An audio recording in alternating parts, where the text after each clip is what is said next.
The phone vibrated against the mahogany table, a buzzing insect in a room full of predators. Chairman Kang Dae-suk did not look at it. He was staring at the man kneeling on the floor, a high-ranking director whose forehead was pressed against the cold marble.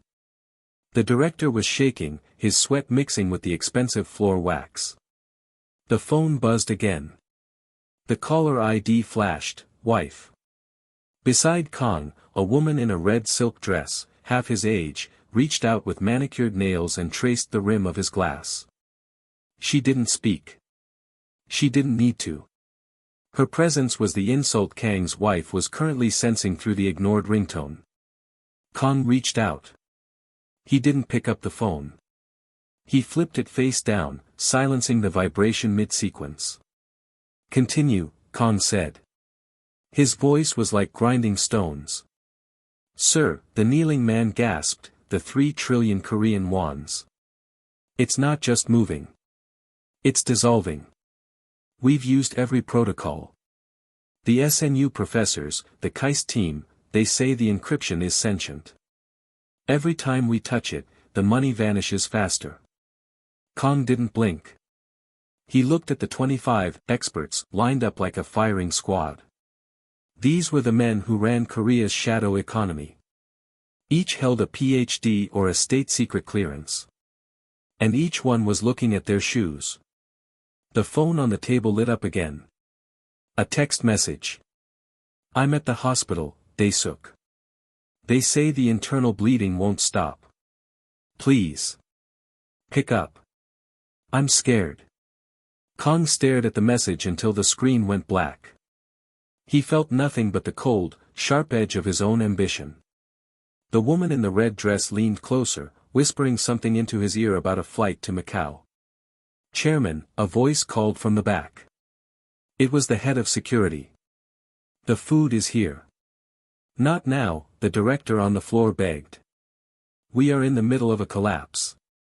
"Let them in," Kang said. The heavy double doors groaned open. It wasn't a savior. It wasn't a federal agent. It was a girl. She wore a faded delivery uniform, the fabric darkened by the Seoul rain. Her hair was pulled back in a messy knot, and her sneakers left muddy streaks on the pristine floor. In her hands, she held a thermal box.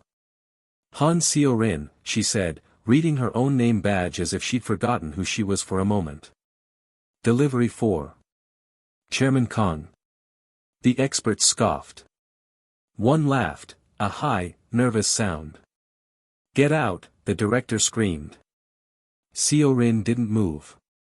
She stood there, the smell of cheap jjajangmyeon clashing with the scent of 5 Korean won's million per bottle scotch. She looked at the room, her eyes landing on the black folder lying open on the table. "You're all looking at the wrong company," she said softly. The room froze. Kang's phone lit up one last time. "Time of death, 22:41. You never came." Kang didn't look at the phone. He looked at the girl. 3 hours later. The chaos of the war room felt like a fever dream compared to the oppressive stillness of the funeral hall. Kang had survived the night, not through his own strength, but because Seo-rin had triggered the fire suppression gas, knocking out Min's men before the killing blow could land. Now, Kang stood in the private mourning room of the Seoul National Hospital. He was dressed in the traditional black hemp of a widower. Before him was the portrait of his wife, framed by white chrysanthemums. There were no guests. No experts. No family elders. They had all fled the moment the news of the freeze hit the wires. The great Chairman Kang was a leper. He stood before the altar, the scent of incense stinging his eyes. For the first time, the weight of his wrong choices became a physical pressure. He looked at the empty chairs. He had spent 30 years building a fortress, and he was the only one inside it. The door creaked open. Seo-rin walked in. She wasn't wearing silk anymore. She had found her old, damp delivery jacket in the security office. She looked tired, more tired than a girl her age should ever be. She walked to the altar, picked up a stick of incense, lit it, and bowed 3 times. She used to order from the shop I worked at, Seo-rin said softly, her back to Kong. Your wife. She always ordered 2 portions of jjajangmyeon. One for her, and one for a seat that stayed empty. Kang's throat tightened. He couldn't speak. She knew you weren't coming, Seo-rin continued. But she said that as long as the food was on the table, the house still felt like a home. She paid the delivery fee in cash and always told me to keep the change so I could buy a warm coat. Kong looked at the portrait. His wife's smile seemed to mock his ambition. He had chased 3 trillion Korean wons while the woman who loved him was eating cold noodles alone, waiting for a ghost. I didn't go, Kong whispered. I stayed in the room with the experts. I thought the money was the only way to protect her. You can't protect someone with a wall they aren't allowed inside of, Seo-rin said. She turned to face him. Her face was pale, shadowed by the flickering candles. Min is still out there. He has the Jeju codes. He thinks he's won. He has won, Kong said, his voice hollow. The elders have stripped my title. The accounts are locked. I am a widower with nothing but a name people are afraid to speak. You have me, Seo-rin said. And you have the key my father left. She reached into her jacket and pulled out the rusted key on the string. My father didn't leave this to me so I could be rich, she said. He left it because he knew that one day, you would be exactly where you are now. Alone. Broken. And finally ready to listen. Kong looked at the girl, the daughter of the man he had betrayed. The silence between them was filled with 20 years of unspoken regret. Why are you helping me? Kong asked. I killed your father's world. I let him rot. I'm not helping you, Seo-rin replied. I'm delivering a message. My father wanted you to know that the empire was never the prize. The person who builds it is. The sun began to rise over Seoul, a cold, gray light that offered no warmth. Kong and Seo-rin stood on the roof of the hospital, looking toward the Gangnam skyline. Min is at the Incheon harbor, Seo-rin said. He's meeting the Choi family. They're signing the transfer papers at 8 a.m. If those papers are signed, the second syndicate becomes the legitimate owner of every port in Korea. I can stop them, Kong said. His eyes were hard again, the grief of the funeral hall buried under a layer of cold, desperate logic. I still have the black file. If I release it to the prosecution, the Choi family will be arrested before they can sign. Seo-rin shook her head. If you do that, you go down with them. The black file contains your signatures, too. Every bribe, every shadow deal from the last 10 years. You'll save the empire, but you'll spend the rest of your life in a cell. Kong looked at her. This was the moment of the second wrong choice. It's worth it, Kong said. To see Min crawl. To see the Choi family burn. No, Seo-rin said, her voice rising. If you do that, you destroy the only chance to find out who actually killed my father. The black file is a distraction. The real evidence is in the Jeju ledger, the one Min is carrying. If he goes to prison, that ledger vanishes into a police evidence locker and stays there forever. I don't care about the ledger anymore. Kong roared. I want blood. I want them to lose everything as I did. He pulled out his phone. He had a direct line to the prosecutor general. One call. One data dump. It would be a suicide mission, a kamikaze strike that would level the entire financial district. Chairman, think. Seo-rin grabbed his arm. If you make this call, you're choosing revenge over the truth. You're choosing your pride again. It's not pride, Kong hissed, his thumb hovering over the send button. It's justice. It's cowardice, she screamed. Kong froze. You'd rather die in a cell as a legend, who took his enemies with him than live as a man who had to face his mistakes, Seo-rin said, her voice dropping to a whisper. If you send that file, you're no better than the men who murdered my father. Kong stared at her. His thumb trembled. The logic of his life, the logic of the Mafia, told him to strike, to destroy, to never let an insult go unpunished. He looked at the phone. He thought of his wife. He thought of Han Jae-hyuk. He pressed the button. File deleted. Seo-rin exhaled, a sob of relief escaping her. But then, the sound of a helicopter blade cut through the air. A black chopper with the Choi family insignia crest over the edge of the building. "You didn't send it," a voice boomed from a loudspeaker. Min was leaning out of the chopper, holding a sniper rifle. "A sentimental choice, Dae-suk," Min shouted over the roar of the engines. "The girl made you weak. And now, you have nothing left to bargain with." A single shot rang out. It didn't hit Kong. It hit the rusted key hanging from Seo-rin's neck, shattering the string and sending the key skittering across the roof toward the edge. "No." Seo-rin lunged for it. "Let it go." Kong tackled her just as a second bullet sparked off the concrete where her head had been a second before. The chopper banked away, heading toward Incheon. Kong looked at Seo-rin.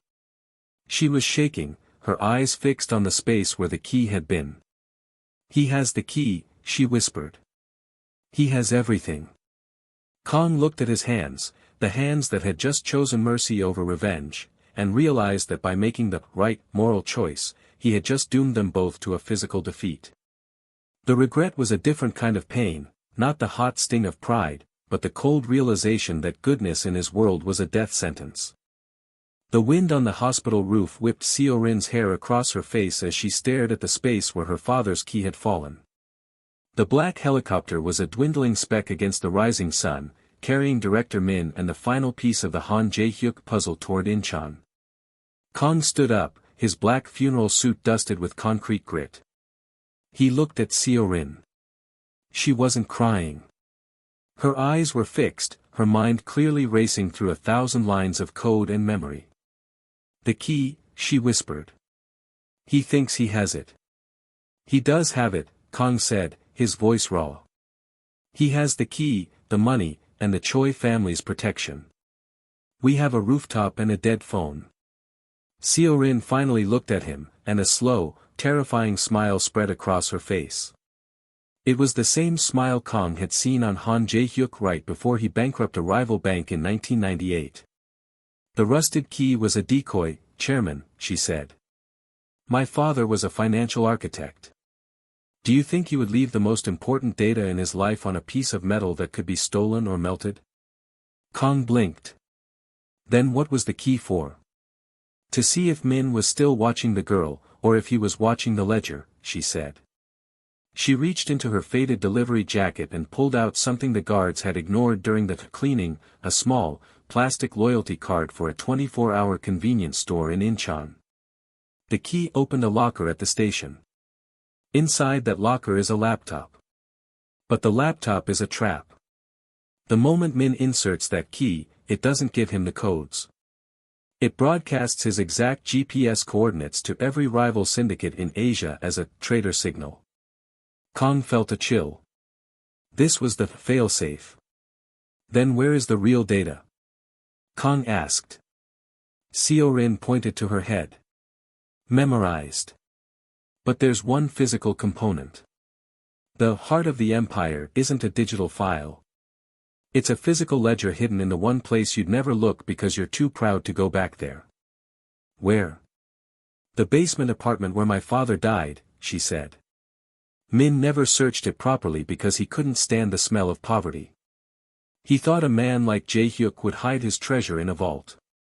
He didn't realize the treasure was the poverty. Kong looked at his hands. We need to get to Incheon. Now. We can't take your cars, Seo-rin said, heading for the roof door. Min's men are tracking every black sedan in the city. If we want to get to the heart of the beast, we have to go the way I've gone for 3 years. 10 minutes later, the most feared mafia boss in Seoul was sitting on the back of a battered delivery scooter, clinging to the waist of a girl in a rain jacket as they roared through the morning traffic. The Incheon harbor was a forest of rusted cranes and shipping containers. In a private warehouse overlooking the docks, Director Min sat at a glass table with the heads of the Choi family. The atmosphere was celebratory. Champagne sat in buckets of ice. "The transfer is 90% complete," Min said, sliding the rusted key across the table. "Once we verify the physical ledger, Chairman Kong becomes a footnote in history." Suddenly, the warehouse doors didn't explode. They didn't even creak. They simply rolled up slowly. A girl walked in, carrying a thermal food box. "Delivery for Director Min," Seo Rin said. Her voice amplified in the vast space. The Choi guards leveled their rifles. Min stood up, a sneer forming. "You're persistent, little girl. But you're late. The Empire is already gone." "Is it?" Seo Rin asked. She walked to the center of the room, ignoring the guns. Behind her, a shadow emerged from the darkness. Chairman Kong stepped into the light. He wasn't wearing his funeral jacket anymore. He was wearing a grease-stained mechanic's jumpsuit he'd found in the harbor. But his eyes, those sharp, judgmental eyes, were back. "Min," Kong said. It was a single word, but it carried the weight of 20 years of authority. "Stay back, Dae-suk." Min shouted, grabbing the key. "I have the key. I have the legacy." "That key opens a locker at Incheon Station," Seo Rin said, her voice dripping with cold satisfaction. "Go ahead. Send your men. But while you've been sitting here drinking champagne, I've been talking to the Jeju guarantor." "The real one." Min laughed. "The guarantor is a ghost." "The guarantor is my mother," Seo Rin said. The room went dead silent. "My father didn't trust you, Min. And he didn't trust the chairman. So he put the mirror in the hands of the one person who would never betray him for money. My mother has lived in that basement for 20 years, pretending to be a widow. But she's the one who controls the time slots. She's the one who just cancelled the Choi family's lease." Min looked at his tablet. The 90% progress bar didn't move to 91%. It turned red. "Transaction reversed, authorization withdrawn. You're a delivery girl." Min screamed, his voice cracking. "I delivered your downfall, Director," Seo Rin said. She turned to the Choi family elders. "The chairman is willing to let you keep your current ports if you leave this warehouse now. If you stay, my mother presses delete on your entire offshore network." The Choi elders didn't hesitate. They stood up, left the champagne, and walked out without a glance at Min. The reversal was absolute. Min was left standing alone in the center of the warehouse, holding a rusted piece of metal that was now completely worthless. He looked at Kong, then at the girl. He realized that the hierarchy had shifted.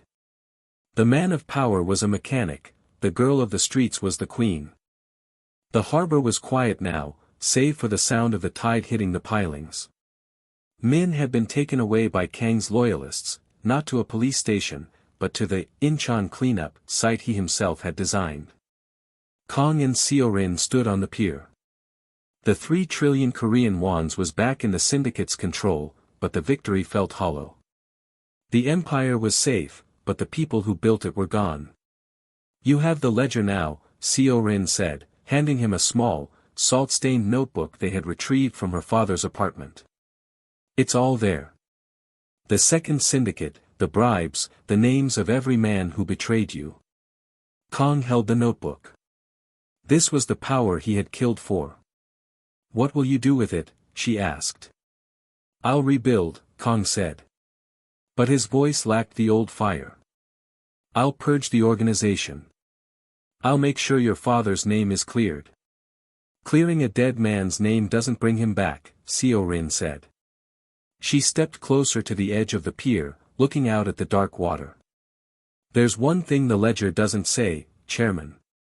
It says who ordered the fire. It says who paid the guards. But it doesn't say who held the match." Kong felt the air grow cold. He knew what she was asking. Min said he framed my father, she continued, her voice trembling. But Min was just a director. He wouldn't have dared touch a financial architect unless he knew the man at the top wanted it to happen. Kong looked at the notebook. He thought of that night 20 years ago. The anger he had felt at the betrayal. The pride that wouldn't let him listen to the truth. I didn't hold the match, Seo Rin, Kong said softly. But did you know it was lit? She asked. When you saw the fire from the shore, did you try to stop it? Or did you just walk away because it was easier to have a martyr than a partner who knew your secrets? Kong didn't answer. He couldn't. The truth was a gray, murky thing. He hadn't ordered the death, but he had allowed the circumstances that made it inevitable. He had chosen the empire over the man. My father loved you like a brother, she said. He stayed in that basement because he thought he was protecting you from the second syndicate. He died thinking he was your failsafe. She turned to him, her eyes burning with a question that would haunt the viewers of this story forever. Was he right to protect you, Chairman? Or are you just the biggest ghost of all? Kong opened his mouth to speak, but the words died in his throat. He looked at the girl who had saved him, and for the first time in his life, the most powerful man in Korea felt like a coward. The final scene is set in the chairman's office, but it's different now. The mahogany table is gone. The experts are nowhere to be found. The room is mostly empty, bathed in the blue light of the Seoul evening. Kong sits at his desk, staring at a single bowl of jjajangmyeon. It's cold. He picks up a pair of wooden chopsticks. He takes a bite. The taste is cheap, salty, and overwhelming. It tastes like a world he ignored for 30 years. His phone vibrates. It's not a call from his wife. It's not a message from the board. It's an alert from the Jeju account. New user registered, architect_02. Kang's heart stops. There was only one architect_01. He looks at the security feed for the building's lobby. A figure is walking through the front doors. It's not a delivery girl. It's a woman in a sharp, black suit, the same white silk slip from the penthouse visible beneath her jacket. Seo Rin. She walks past the guards. They don't stop her. They bow. They bow lower than they ever bowed to Kong. She enters the elevator. She presses the button for the 80th floor. Kong stands up. He walks to the door of his office. He can hear the elevator chiming as it ascends. 80, 81. 82. The elevator doors open. Seo Rin stands there, holding a black folder. It's the same folder from the first chapter, but it's been updated. The Empire is safe, Chairman, she says, her voice echoing in the empty hall. But the war isn't over. My mother just received a call from Incheon. They found a third ledger. A third one? Kong asks, his voice barely a whisper. The one my father didn't write, she says. She steps into the office and lays the folder on the desk. The one my mother wrote. The one that says you weren't the only one in the room that night 20 years ago. She leans in, her face inches from his. There was another man, Chairman. A man whose name isn't in any of your files. And he just landed at Incheon International Airport. The camera zooms in on Kang's face, a mixture of terror and realization. He looks at the folder. He looks at Seo Rin. Who is he? Kong asks. Seo Rin smiles, but it doesn't reach her eyes. He's the one who's been delivering your life to you for 20 years. As she turns to walk toward the window, the screen begins to fade. The final shot is of the wife ID on the phone, flashing one last time. One unread message, look behind you. Kong turns. The door to his private office, the one that stays locked, is slowly creaking open. Fade to black.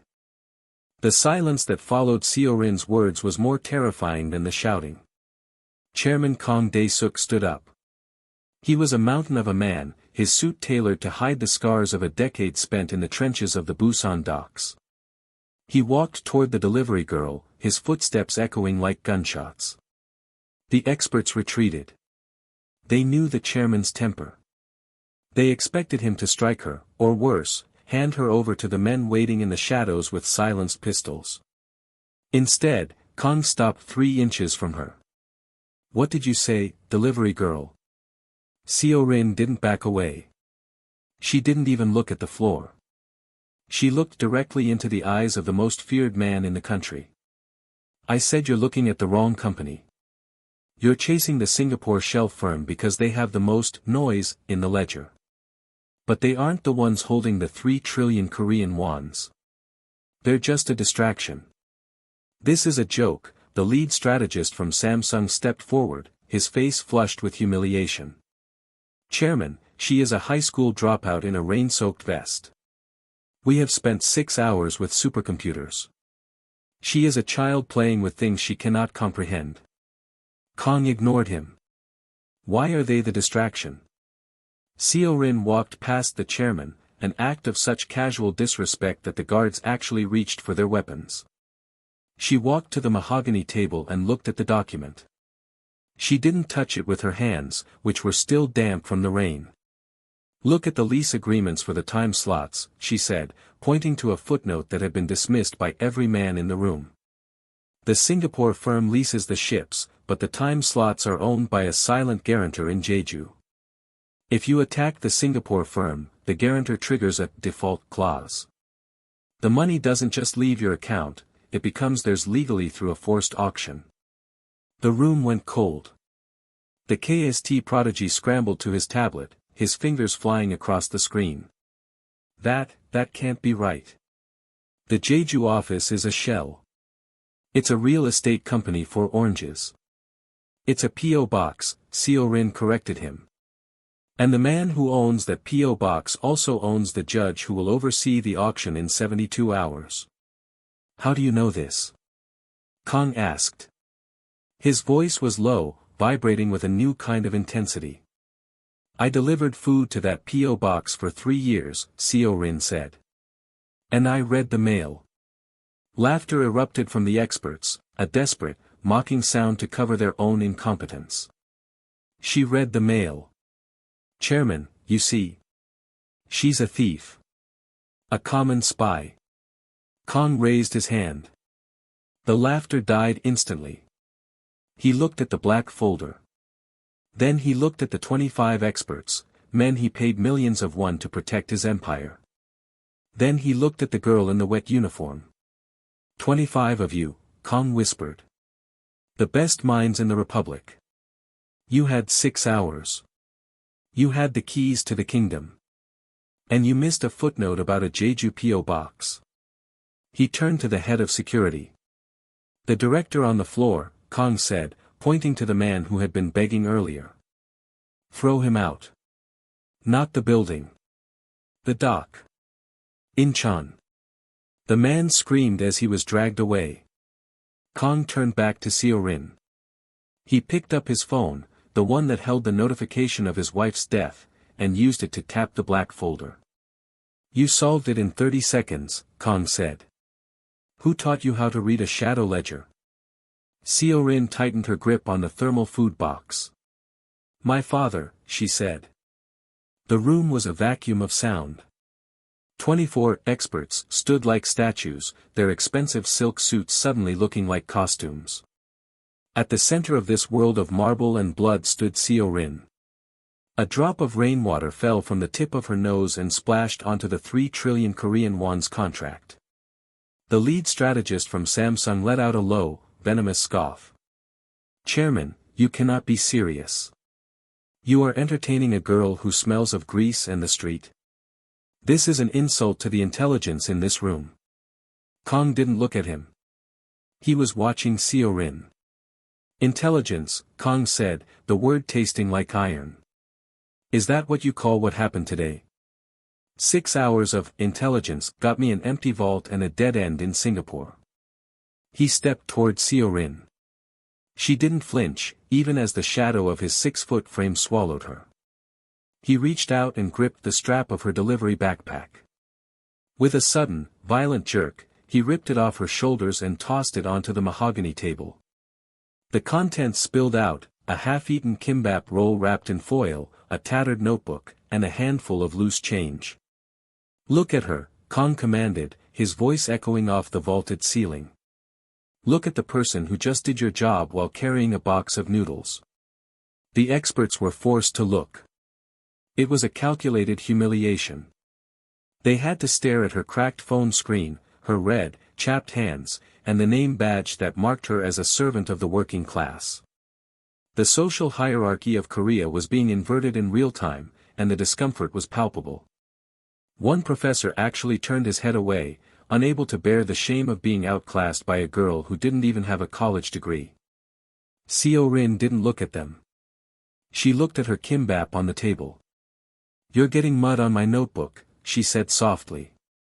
The room gasped. Kong stared at her. "Your notebook is the only thing in this room with any value right now." He turned to his mistress in the red dress.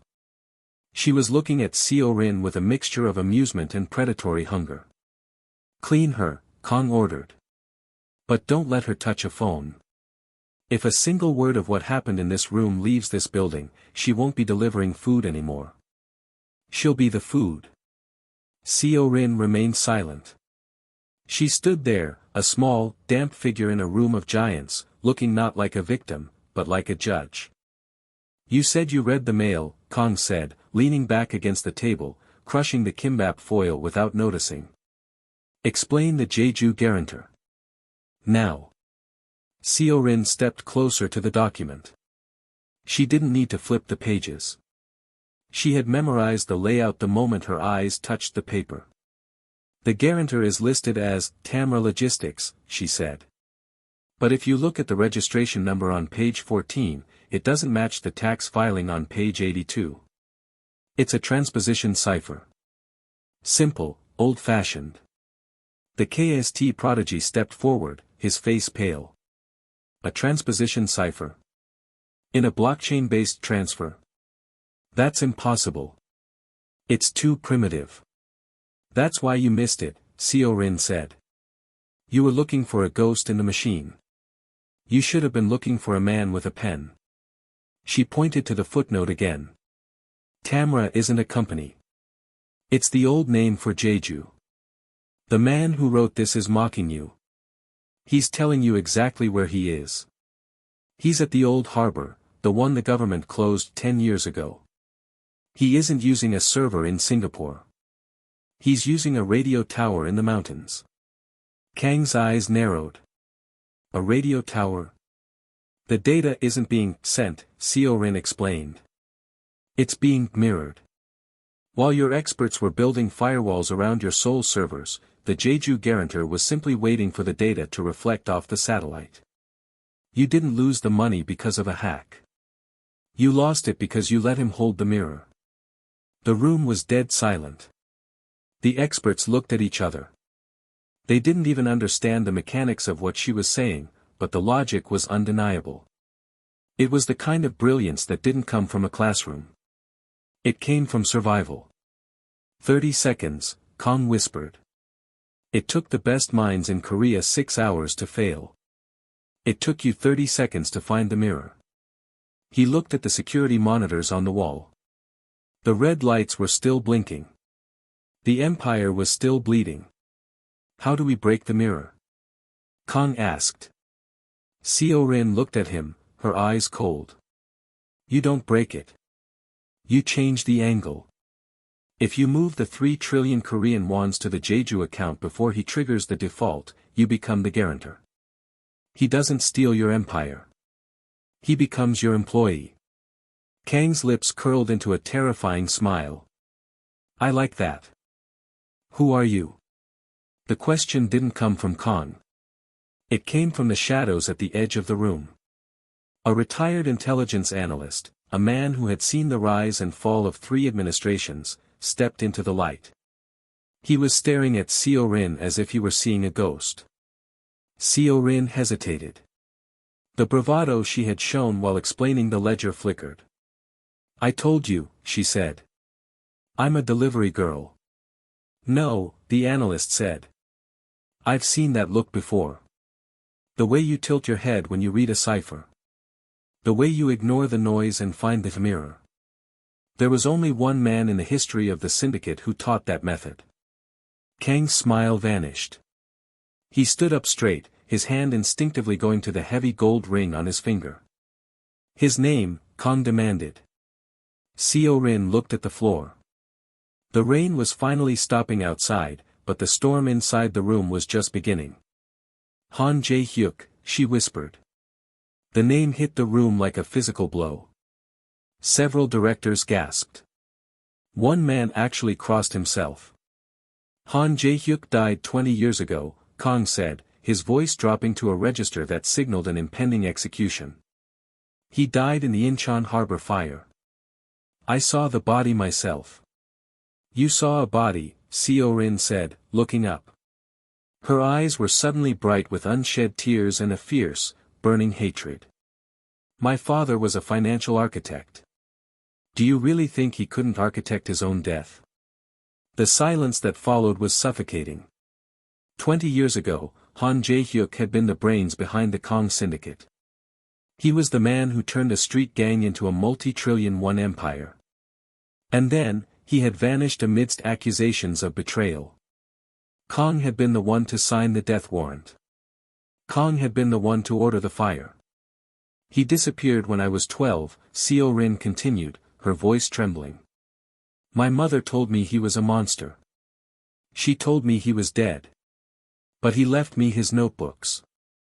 He told me that if the world ever turned dark, I should look for the man with the cracked tiger's eye ring." Kang looked down at his ring. The crack in the stone was a reminder of the night he thought he had buried his past. "He's alive?" Kang asked. "He died for real 3 years ago," Seo Rin said. "Poverty killed him. A basement apartment in Incheon with no heat. But before he died, he made me memorize every ledger you ever wrote. He didn't want me to be rich.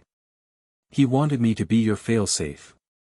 Kang felt a chill that had nothing to do with the air conditioning. He looked at the girl, the daughter of the man he had murdered, and realized that the 3 trillion Korean wons wasn't his biggest problem. The girl was the ledger. And the ledger was alive. "Take her upstairs," Kang said, his voice barely audible. "Put her in the penthouse. Lock the doors. If she wants anything, give it to her.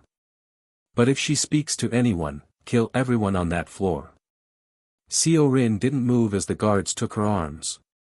She just looked at Kang. "You're making the wrong choice again, Chairman," she said. "Just like you did in Incheon." The penthouse of the Kang Syndicate headquarters was a glass cage suspended 80 floors above the neon veins of Seoul. From here, the city looked like a circuit board, and the Han River was a black ribbon of ink. Seo Rin stood by the floor-to-ceiling window, still wearing her damp delivery uniform. The contrast was sickening. Behind her, the suite was a monument to excess, Italian marble, velvet sofas that cost more than her father's apartment, and a dining table set with crystal that caught the moonlight. She reached into her pocket and pulled out her phone. The screen was cracked, a spiderweb of glass obscuring the time. No bars. They had activated a signal jammer the moment she stepped out of the elevator. She thought of her mother. Her mother would be waiting in their cramped room in Gwanak-gu, watching the door, wondering why the 11 p.m. shift hadn't ended. There would be no call. No message. Only the silence of a daughter who had vanished into the clouds. A soft chime echoed. The heavy oak doors opened, and 2 maids entered, followed by a woman in a sharp, gray suit. They carried silk garments and a basin of scented water. "Clean her," the woman said. Her eyes were like flint. "The chairman will see her for breakfast." "I don't need silk," Seo Rin said, her voice sounding small in the vast room. "I need to call my mother." The woman in gray didn't even look up from her tablet. "Your mother has been told you took an emergency double shift in Suwon." A courier delivered 2 million Korean wons to her door as an advance. She is fine. For now. The implication was a cold blade to the throat. Seo-rin felt the comfort of the penthouse begin to crush her. This wasn't a reward, it was a psychological flaying. They were stripping away her identity as a worker, as a daughter, and turning her into a golden asset. The maids moved in, their hands efficient and cold. They peeled the wet, polyester uniform from her skin. They scrubbed the mud of the Seoul streets from her ankles. When they were done, they dressed her in a white silk slip that felt like nothingness. She looked at herself in the mirror. Without the uniform, without the grime, the resemblance to Han Jae-hyuk was undeniable. She had his high cheekbones and his haunting, analytical stare. "Your father used to sit in that chair," the woman in grey said, pointing to a leather armchair in the corner. "He sat there while he drew the maps for the Busan docks. He was a king here. And then he was a ghost." "He was a man," Seo-rin corrected, her voice trembling. "And you let him die in a basement." "We didn't let him die," the woman said, finally looking at her. "The chairman just stopped remembering he existed. That's how people die in this building, Seo-rin. They are forgotten." As the lights dimmed automatically, Seo-rin sat on the edge of the king-sized bed. She was surrounded by the finest things in the world, and she had never felt more like she was starving. Chairman Kong stood in the darkened war room, staring at the monitors. The 3 trillion Korean wons was still hovering in the gray zone, the Jeju account Seo-rin had identified. "Sir," his chief strategist whispered. "The girl is right. The mirror is real. If we move the funds now, we lock out the Singapore ghost firm permanently. We win." Kang's hand hovered over the biometric scanner. This was the moment of safety. He could secure his empire with a single thumbprint. But he hesitated. If he moved the money based on Seo-rin's advice, he was admitting, to his board, to his enemies, and to himself, that he had been outplayed by a dead man's daughter. He was admitting that Han Jae-hyuk was still the true architect of the syndicate. "Chairman," the strategist prompted. "The window is closing. If we wait, the default trigger might bypass the Jeju override." Kong looked at the second monitor. It showed a rival syndicate, the Choi family, moving their ships toward Incheon. His pride, a poisonous, bloated thing, surged in his chest. "No," Kong said, pulling his hand away from the scanner. "Sir. If I move the money to Jeju, I am trapped in a defensive position," Kong growled. "I don't play defense. We don't change the angle of the mirror. We break the glass." "But the girl said." "The girl is a child playing with her father's old ghost stories." Kong roared, slamming his fist onto the table. "She wants me to fear a man who is buried in a pauper's grave. We will not move the funds to Jeju. We will launch a counterbuy on the Singapore shell. We will crush them with volume." It was a move of pure ego. It was the wrong choice that every viewer would scream at their screens about. It was logical to a man of Kang's power, but fatal to anyone who understood the hidden cogs of the machine. "But Chairman," the intelligence analyst said, his voice shaking. "If she's right about the guarantor, a counterbuy will only accelerate the default. It's exactly what they want." "Do it," Kong commanded. "I want the Choi family to see their shell company liquidated by sunrise." As the commands were entered, the screens flashed red. A warning appeared, "External trigger detected, Jeju Logistics." The 3 trillion Korean wons didn't move to safety. It began to drain into an escrow account held by a third-party court in Jeju. Kong had just handed his enemies the very weapon they needed to hang him. He stared at the screen, his face hardening into a mask of regret he refused to acknowledge. He had chosen his pride over her truth. And as the alarms began to wail softly in the background, he knew he had just started a war he wasn't prepared to fight. The next morning was the beginning of Chuseok, the harvest festival. In any other year, the Kong syndicate would be holding a grand gala, a show of strength where the elite of Seoul gathered to pay tribute. But today, the atmosphere was different. The tradition remained, but the air was thick with the scent of impending rot. Chairman Kong sat at the head of a long table in the traditional Hanok-style wing of his estate. Spread before him was an array of songpyeon and traditional delicacies. Across from him sat the elders of the Kong clan, men who didn't care about logistics or ciphers, but cared deeply about the face of the family. "I hear the accounts are frozen," Dae-suk, the eldest uncle said, his voice thin and accusing. He didn't use a title. In the family wing, Kong was just a nephew who had failed to keep the peace. "It is a temporary fluctuation," Kong said, his voice tight. "A 3 trillion Korean won's fluctuation," another aunt sneered, her silk hanbok rustling as she reached for a teacup.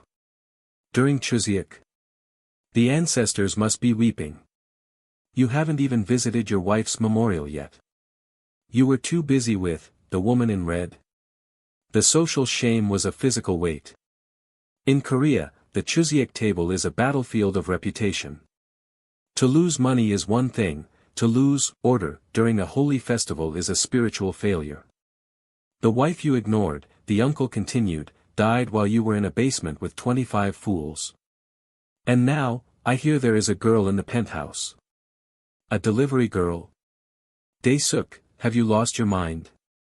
Kong gripped his chopsticks so hard the wood groaned.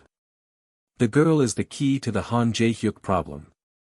The table went silent. The name of the traitor was a curse. "You bring the blood of a traitor into this house during the harvest?" The uncle stood up, his face flushed with rage. "You bring the daughter of the man who almost destroyed us 20 years ago? This is not a strategy, Dae-suk. This is a sickness." "She stays," Kong said. "If she is here by the time the moon rises," the uncle whispered, "the clan will withdraw its support. We will take our shares of the Busan docks and leave you to drown with your failsafe. This was the ultimate pressure. The syndicate wasn't just a company, it was a collective of family interests. If the elders walked, the logistics empire would shatter into a dozen pieces. Kong walked out of the hall, leaving the food untouched. He walked through the garden, past the stone lanterns, feeling the eyes of his ancestors judging him. He reached the elevator to the penthouse. He didn't go in to talk about business. He went in because he was a man who had lost his wife, his money, and now his family's respect. He found Seo-rin sitting on the floor of the penthouse, ignoring the silk cushions. She was looking at a single songpyeon rice cake she had managed to hide in her pocket from her last delivery. "My father used to say that Chuseok is when the ghosts come home to eat," she said without looking at him. "Your father is a ghost," Kong said, standing by the door. "Then you should be careful, Chairman," she replied, finally looking up. "Ghosts don't eat rice cakes. They eat the people who killed them."